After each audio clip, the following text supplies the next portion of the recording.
안녕하세요. 정은경입니다.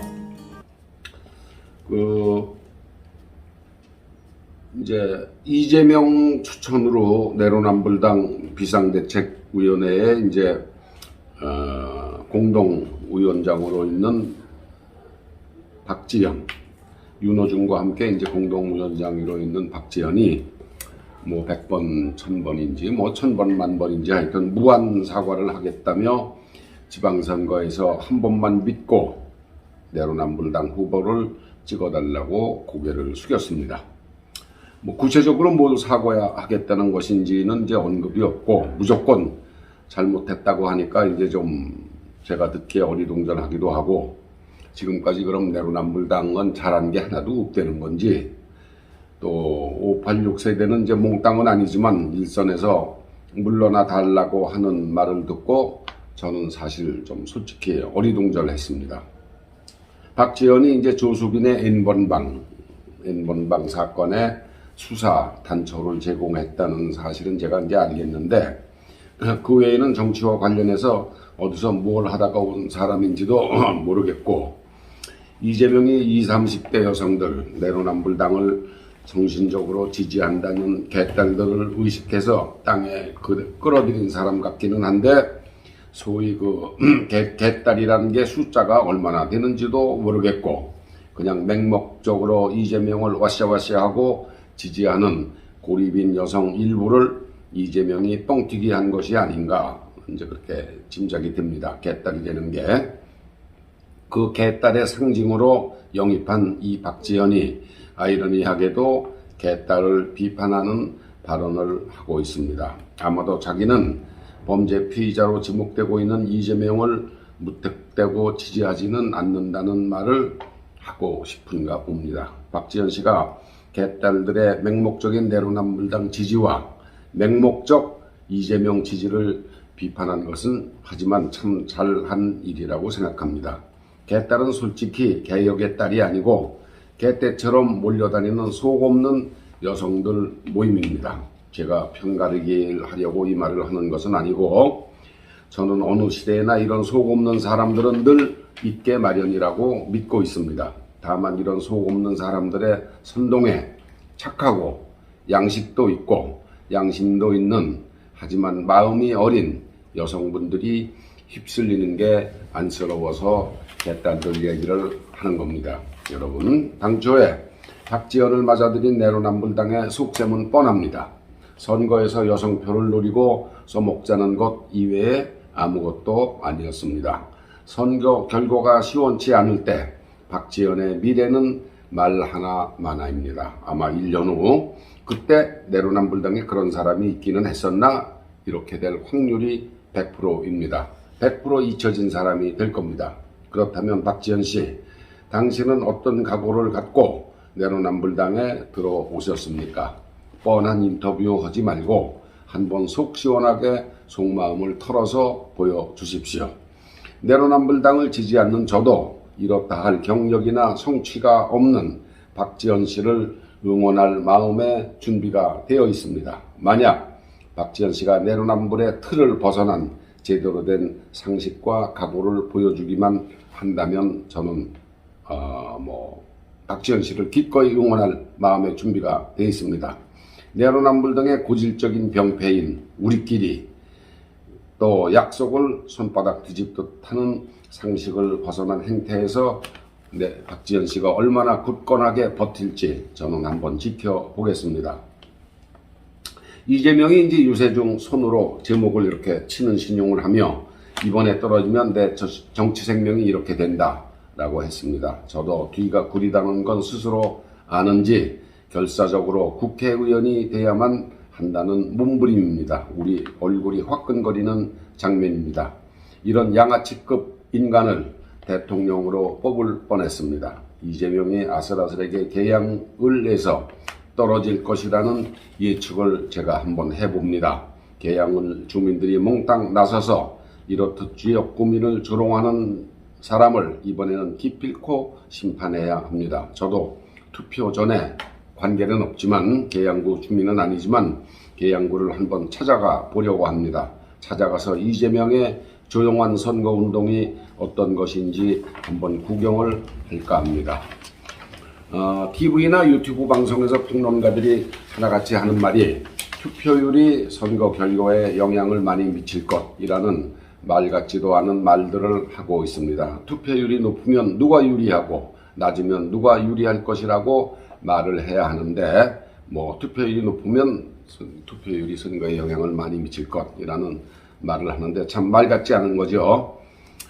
북한의 김정은은 이렇게 선거 때마다 아웅다웅하는 우리 대한민국을 보고 저런 멍청한 놈들이 있나 그렇게 생각할 것 같습니다. 민주주의가 어떻고 민의가 어떻고 하는 거룩한 말을 하기에 앞서서 선거란 참 재미있는 제도입니다. 이재명 같은 양아치, 조국 같은 미꾸라지 같은 놈이 떡하니 국회의원 배지를 달고 내가 언제 그랬느냐는 듯이 거들먹대는 꼴만 보지 않게 된다면 선거가 좋은 즐길거리라는 생각도 제가 해봅니다. 양산박에서 이제 확성기 틀고 시위하는 보수, 극성 시위자들을 향해 손가락질을 해대는 전직 대통령 부인의 모습이 고스란히 사진에 찍혀 동영상으로 돌아다니고 있습니다. 그동안 국민들 속 썩이고 거짓말한 걸 생각하면 확성기 아니라 집 상공에 드론을 띄워서 골탕 좀 먹어보라고 하고 싶은 심정이지만 법이 무서워서라기보다는 양심과 양식이 있는데 그럴 수는 없죠. 청와대를 나서면서 아무리 좋게 생각해도 너 골탕 좀 먹어봐라 라고 할 밖에는 안 되는 짓을 후임자에게 한 걸 되짚어보면 또 그렇게 좋다는 정원과 집에서 왕같은 호사를 누리다 못해 후임자를 강제로 몇 달 살게 하곤 몽땅 사치와 호사를 너는 안 누렸냐? 이렇게 뒤집어 씌우려고 했다는 그 엉큼함에 다시 한번 제가 분노를 느낍니다. 침실이 80평 규모라니 이런 쪽팔리는 청와대 생활이 낱낱이 까발려지는 게 창피해서 안 보고 어쩌니 하며 협조를 안 했던 것이 아닙니까? 언제부터 문재인이 그렇게 안보 걱정을 했습니까? 우크라이나 정부가 아직도 이제 전쟁이 계속되고 있는 상황에서 지금까지 피해 상황을 예측했습니다. 인명 피해는 고사하고 경제적 피해만 지금 현재 약 5천억 달러로 추산했습니다. 원화로 환산하면 대개 600조, 우리나라 2022년 금년 1년 예산 607조와 똑같은 금액입니다. 모르면 몰라도 전쟁에 이기고 지는 것과 상관없이 이 중 상당액을 러시아가 배상을 해야 할 것입니다. 떼쓰는데 이골이 난 러시아가 온갖 이유를 대며 버티겠지만 국제적 압력을 피하기 쉽지 않을 것입니다. 2022년 올해 하반기에는 전쟁이 종결되고 전쟁 배상 문제가 본격적으로 논의될 것입니다. 나이 이른에 온갖 근육 자랑을 해대던 푸틴의 정신건강에 이상이 있다는 설이 속속 힘을 얻고 있습니다. 크렘린 내부에서도 푸틴을 끌어내리자는 논의가 이심전심으로 있을 것으로 짐작됩니다. 이는 내년 2023년 가을 집권 10년을 마무리하고 5년 연정을 결정해야 하는 시진핑에게도 큰 타격이 될 것입니다. 믿고 의지할 수 있는 단 하나의 강대국이 중국에는 러시아뿐이기 때문입니다. 만약에 러시아의 푸틴이 실각하고 거기에 시진핑마저 5년짜리 11년차 집권 연장에 실패할 경우 북한의 김정은은 그야말로 낙동강 오리알 처지가 됩니다. 중국에선 이미 시진핑이 기울고 경제 담당 권력 3인자 총리 누구죠? 힘을 얻기 시작했다는 보도가 나오기 시작했습니다. 역시 정치는 경제입니다. 먹고 사는 문제. 또 이제 미국의 그 텍사스의 한 초등학교에서 총기 난사 사건이 일어났습니다. 초등학생 어린이 19명과 선생 2명이 사망을 했고 18세 범인인 남학생은 현장에서 사살되었습니다.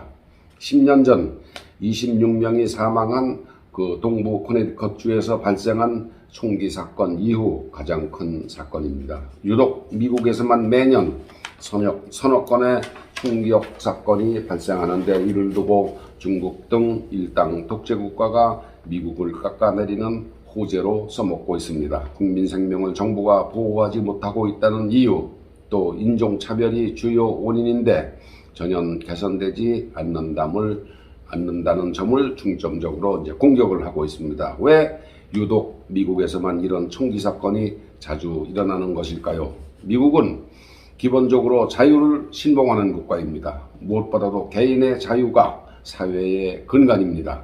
따라서 총기를 보유하는 것은 개인의 자유라는 것입니다. 내가 집에 총기를 보유하는 것을 국가가 강제로 막을 수 없다는 인식이 전 국민의 55%에 달합니다. 거기에 대해 자금력이 막강한 미국 총기협회가 막대한 자금으로 의회가 개인의 총기를 엄격하게 규제하는 법안을 만들지 못하도록 로비를 하고 있습니다. 성인이 되면 누구나 신고만으로도 총기를 휴대한다는 것은 얼핏 생각하기에 끔찍한 일이기도 하지만 극도로 개방된 사회, 이민자로 꾸려진 사회에서 총기 없이는 안전하게 느끼지 못한다는 사람이 전 국민의 45%나 되는 것도 현실입니다. 총을 사용하건 하지 않건 총이 집안에 있다는 사실만으로도 마음이 놓인다는 사람이 이토록 많은 것입니다. 뉴욕이건 어디건 주택가를 거닐다 보면 현관이나 입구에 Do not loitering 게 이제 LOITER 어슬렁거린다는 겁니다. Do not loitering 그런 문자가 이제 붙어 있는 것을 곧잘 보게 됩니다. 집 앞에서 어슬렁대지 말라는 경고문입니다. 모르는 집 앞에서 어슬렁대다가는 잘못하면 집주인에게서 총을 맞을 수도 있습니다. 그런 나라가 미국입니다. 이게 영화에서만 보는 그런 광경이 아닙니다. 전 세계에서 온갖 인종이 모여 사는 나라, 1600년대부터 시작해 1776년 독립 후에도 서부로 이주하는 과정에서 서로 믿지 못하는 풍토에서 자연스럽게 생겨난 자기는 스스로 지킨다는 자위 개념, 경찰의 보호를 필요한 때 필요한 장소에서 받을 수 없는 환경이 만들어낸 결과물이 오늘날 총기 문화입니다. 미국에 죄 없는 어린 생명의 죽음, 학생을 지키려다 희생된 선생님들의 죽음을 진심으로 애도합니다. 3억 5천만 명의 인구, 약 2억의 가구를 완벽하게 통제할 수가 없습니다. 또 그것이 바람직하지도 않습니다. 인구 3억 5천만이 소유한 총이 약 4억 5천만 적입니다. 1인당 1.2정 이제 한 사람 앞에 한 정씩 다 있는 셈이죠. 대부분의 주, 미국의 그 50개 주 대부분의 주가 18세 이상이면 신고만으로도 총기 소지를 허용합니다. 의회가 총기규제법을 통과시키더라도 과연 현실적으로 사고를 줄일 수 있는 신통한 방법이 나올지도 의문이기는 합니다. 저도 마찬가지입니다만 미국의 가족이나 친지를 두고 있는 분들 염려가 많을 것입니다. 방법은 단 하나, 운에 맡기는 것이 아니고 자녀를 잘 교육하는 것입니다. 생명 존중, 위험에 대비하는 생활 태도, 그리고 학교에서 실시하는 훈련을 잘 배우고 실천하는 것입니다. 가족이 계시면은 뭐 그런 걸 좀 잘 알려주십시오. 생명에 대한 존중감, 위험에 대비하는 생활 태도, 항상 조심스러운, 그리고 학교에서 실시하는 생각지도 않은 총격 사건에 대비한 훈련, 학교에서 교육을 계속시키고 있습니다. 그걸 잘 배우고 실천하는 것만이 그런 비극을 막을 수 있는 방법입니다. 내일 모레 6월 1일은 투표일입니다. 여러분, 정당 표시가 없는 서울을 비롯한 교육감 선거가 무엇보다도 중요합니다. 될만한 보수 후보로 표를 몰아주는 것이 좌파 교육감 진출을 막는 유일한 방법입니다. 저는 서울에서 조전혁 후보를 찍기로 마음을 정했습니다. 여러분은 어떠십니까? 감사합니다.